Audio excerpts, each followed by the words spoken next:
প্রিয় দর্শক, আগামী 19 তারিখে ঘটতে যাচ্ছে বাংলাদেশে একটা অভূতপূর্ব ঘটনা।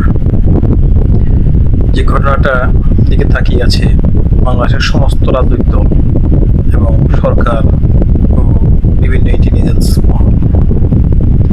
এর কারণ হচ্ছে আগামী 19 তারিখ ঢাকাতে রেসকোর্স ময়দান, বর্তমান নাম সোহরাওয়ার্দী উদ্যান, সেখানে জামাতের বিশাল এক সভার আয়োজন করা হয়েছে। সারা দেশের আনাচে কানাচ থেকে জামাতের নেতা কর্মীদেরকে ডাক দেওয়া হয়েছে, চলো চলো ঢাকা চলো বেড়াতে।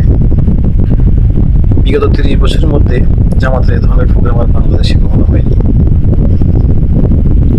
জামাত প্রোগ্রামের মধ্যে দিয়ে দেশ এবং জাতিকে কি বোঝাতে চাচ্ছে, প্রিয় দর্শক আপনারা সে মন্তব্য করবেন।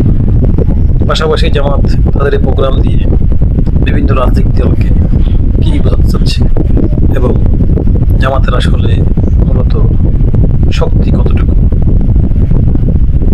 আমাদের আসলে বাংলাদেশে যাদের জনসমর্থন কতটুকু, তার কি প্রমাণ দিতে যাচ্ছে জামাত নাকি অন্য কিছু?